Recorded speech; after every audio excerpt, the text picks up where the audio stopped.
జై తెలంగాణ. ఆకలేస్తుందా, నిద్ర వస్తుందా, యుద్ధం ఇంకా చాలా చేసేది ఉంది. గట్టిగా ఒకసారి జై తెలంగాణ, జై తెలంగాణ. అందరికీ నమస్కారం. అనేక మంది కుల సంఘ నాయకులు, పెద్దలు, అనేక రాజకీయ పార్టీకి సంబంధించినటువంటి నాయకులు, పెద్దలు, అదేవిధంగా రియాజ్ భాయ్ అయ్యే అనేక మంది బీసీ సంక్షేమం కోసం పనిచేసేటటువంటి నాయకులు, ఓసీల సంక్షేమం కోసం పనిచేసేటటువంటి నాయకులు, అదేవిధంగా పత్రికా అధిపతులు, మరి కుల సంఘాల నాయకులు అందరూ కూడా వచ్చారు. ముఖ్యంగా ఇప్పుడు వేదిక మీద ఉన్నటువంటి అప్పటి నుంచి సభను మోడరేట్ చేసినటువంటి ఇస్మాయిల్ అన్న గారికి, అట్లానే మా కాచం సత్యనారాయణ గారికి, సోదరులు జరిపోతుల నరేందర్ గారి, మేకపోతుల నరేందర్ గారికి, మా కోల సీనన్నకు, అనురాధమ్మకు, బీసీ రాజ్యాధికార సమితి నాగరాజ్ యాదవ్ గారికి, మా అన్న కొట్టాల యాదగిరి గారికి, అట్లానే నరహరి అన్న గారికి, నాగరాజ్ అన్న గారికి, మా ఇప్పుడే వచ్చిన రియాజ్ అన్న గారికి, ఇక వేదిక మీద ఉన్న అనేక మంది అన్నలకు, అక్కలకు, మేము అవకాశం ఇవ్వనటువంటి మిత్రులకు కూడా క్షమించమని కోరుతూ, మరి ఇవాళ చాలా ఎమర్జెన్సీ సిచ్యువేషన్లో ఈ మీటింగ్ పెట్టుకుంటా ఉన్నాం. ఎమర్జెన్సీ అనే పదం నేను కావాలనే వాడుతూ ఉన్నాను. ఈ అంశాన్ని దయచేసి బీసీ బిడ్డలు ప్రత్యేకించి గమనించాలి, ఓసీ బిడ్డలు కూడా మరీ ప్రత్యేకించి గమనించాలి.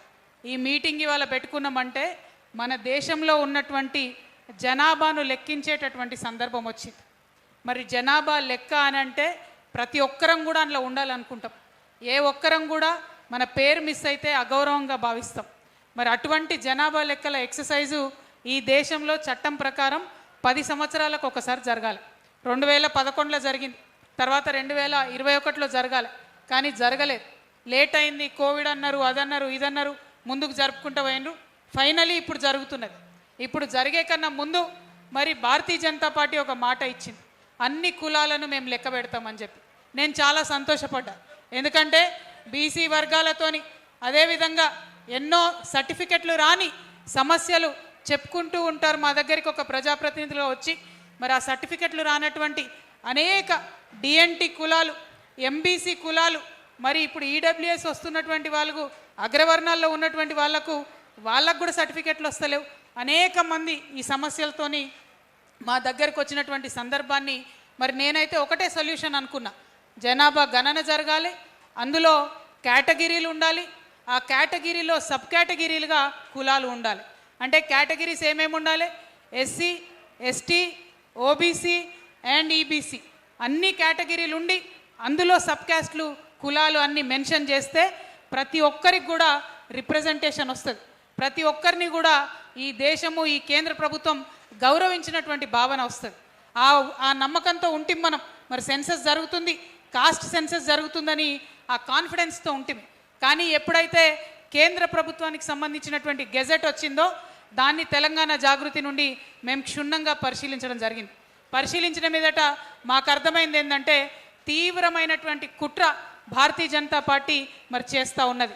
దేశ ప్రజలందరినీ కూడా మోసం చేస్తూ ఉన్నది. ఎస్సీ ఎస్టీలను అంటే వాళ్ళు రిమూవ్ చేయలేరు, ఎందుకంటే ఆనాడే అంబేద్కర్ గారు రాజ్యాంగంలో పెట్టించారు కాబట్టి ఆ రక్షణ కవచం ఉంది కాబట్టి వారిని టచ్ చేయలేరు. కానీ బీసీలైనా, ఎకనామికలీ బ్యాక్వర్డ్ ఉన్నటువంటి ఇతరులైనా కూడా మరి ఆ రక్షణ కోల్పోయింది. ఏం వాగ్దానం చేసింది భారతీయ జనతా పార్టీ? కుల గణన చేస్తామన్నది. ఇవాళ ఏమిచ్చిండ్రు గెజెట్లో?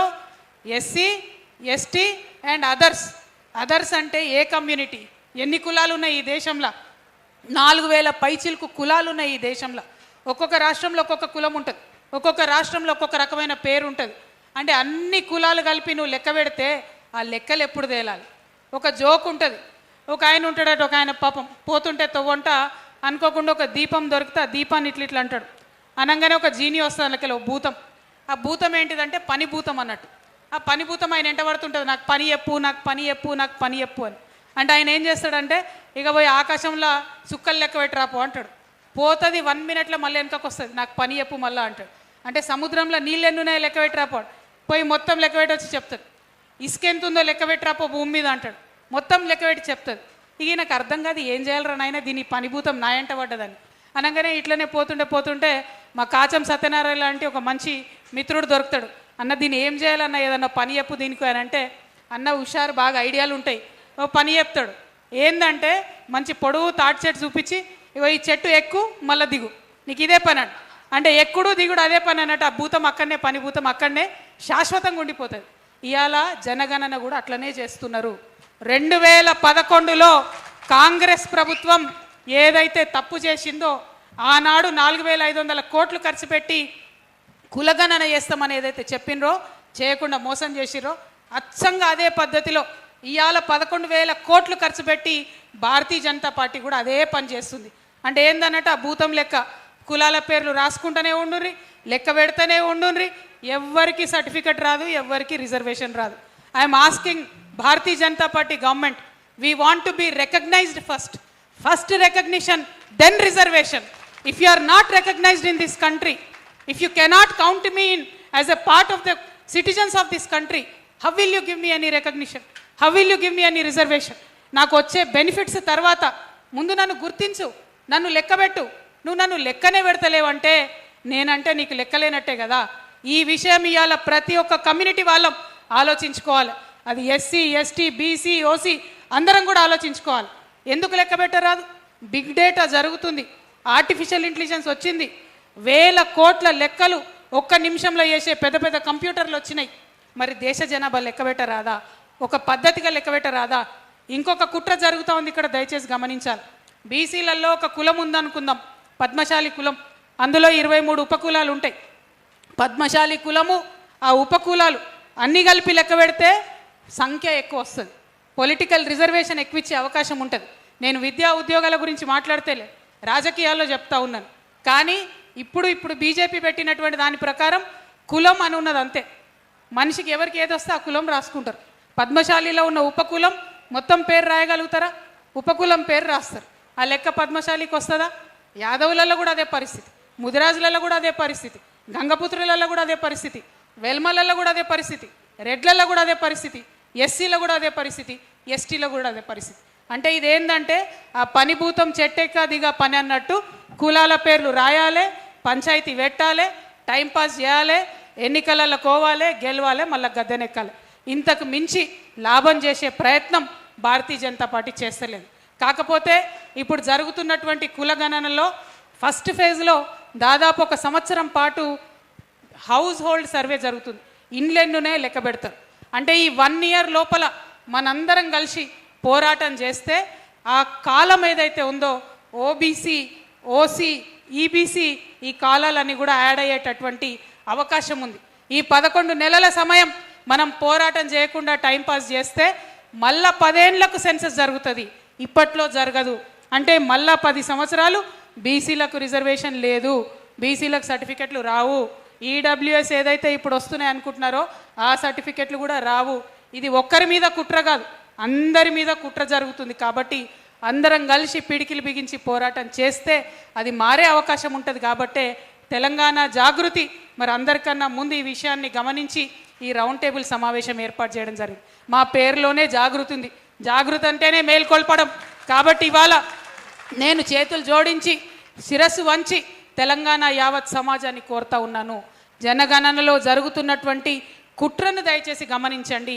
ఈ కుట్ర జరుగుతున్నదన్న విషయాన్ని మనందరం కూడా మన కుల సంఘాల్లో, మన అసోసియేషన్స్లో, ఎంప్లాయీస్ యూనియన్స్లో, టీచర్స్ యూనియన్స్లో, స్టూడెంట్స్ యూనియన్స్లో ఇవన్నీ కూడా చర్చ పెట్టాలి, గ్రామ స్థాయిలో చర్చ పెట్టాలి.